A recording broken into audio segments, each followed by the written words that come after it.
সেদিন মা সীতার খোঁজে সমুদ্র পেরিয়েছিল হনুমান। আজ মা হারা হনুমান শাবকের কাছে পৌঁছলেন মা সীতা। ইতিহাস যেন ফিরে এলো। পুরাণে ভগবান রামের পরম ভক্ত হনুমানের সঙ্গে মা সীতার সম্পর্ক ভক্তি, সাহস ও আত্মত্যাগের প্রতীক। রাবণের লঙ্কায় বন্দী মা সীতার খোঁজে সমুদ্র পেরিয়ে পৌঁছেছিলেন হনুমান। রামের দূত হয়ে তিনি সীতামাকে বলেছিলেন উদ্ধার করতে শীঘ্রই আসছেন রাম। সেই কাহিনী আজও কোটি মানুষের শ্রদ্ধা ও বিশ্বাসের অংশ। আর যেন সেই পুরাণের স্মৃতিকেই বাস্তবের মানবিকতায় নতুনভাবে ছুঁয়ে গেল বীরভূমের চণ্ডীদাসের জন্মভিটা নানুর। এবার আর হনুমান সীতার কাছে পৌঁছায়নি, বরং মাহারা এক ছোট্ট হনুমান শাবকের কাছে পৌঁছেন মা সীতা। নিজের কোলে তুলে নিয়ে এলেন বাড়িতে। কয়েকদিন আগে নানুরের বন্দর বাসস্ট্যান্ডে বিদ্যুৎস্পৃষ্ট হয়ে মৃত্যু হয় একটি মা হনুমানের। মায়ের নিথর দেহ আঁকড়ে বসে থাকা ছোট্ট শাবকের হৃদয় বিদারক দৃশ্য দেখে চোখে জল আসে উপস্থিত বহু মানুষের। সেই সময় বনগ্রামের বাসিন্দা জনার্দন মেটে ও তার স্ত্রী সীতা মেটে শাবকটির অসহায় অবস্থা দেখে আর নিজেকে সামলাতে পারেননি। সীতাদেবী শাবকটিকে নিজের কোলে তুলে নিয়ে আসেন বাড়িতে। সেই মুহূর্ত থেকেই শুরু হয় এক নতুন অধ্যায়। মাতৃস্নেহে, যত্নে আর ভালোবাসায় ধীরে ধীরে ভরতে থাকে মা হারা শাবকটির জীবন। দুধ কলা খাইয়ে সন্তানের মতোই আগলে রাখছেন তাকে।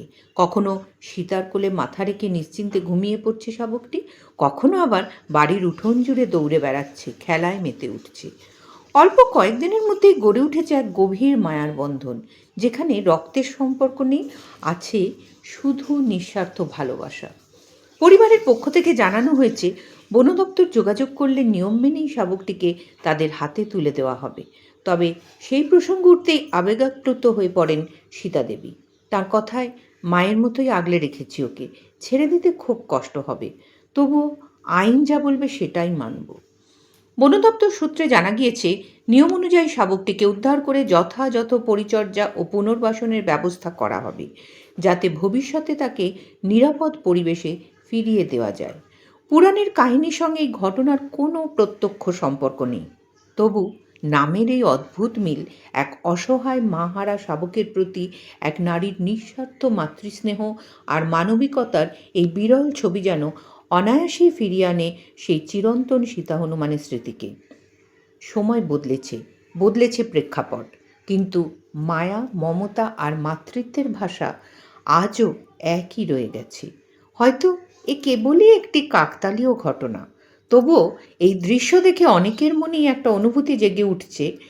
সেদিন হনুমান সমুদ্র পেরিয়ে পৌঁছেছিলেন মা সীতার কাছে, আর আজ যেন মা সীতাই পৌঁছে গেলেন মাহারা এক ছোট্ট হনুমানের কাছে। ইতিহাস নয়, কিন্তু মানবিকতার এক অনন্য অধ্যায় হয়ে রইল নানুরের এই ঘটনা। Bureau report, Bolpur news.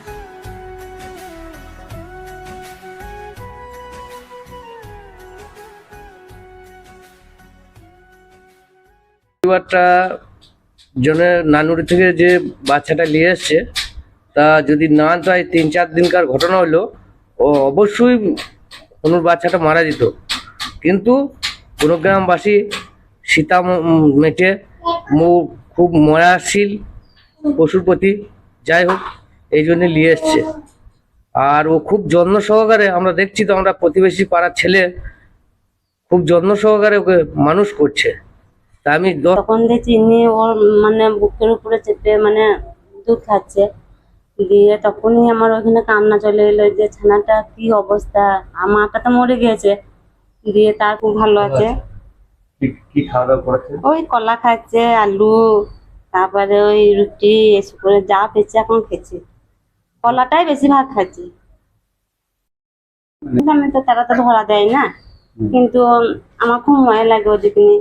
আর সেদিনে বিশেষ করে একটু খুব মায়া লেগেছে বলি আমি তুলে নিয়েছি।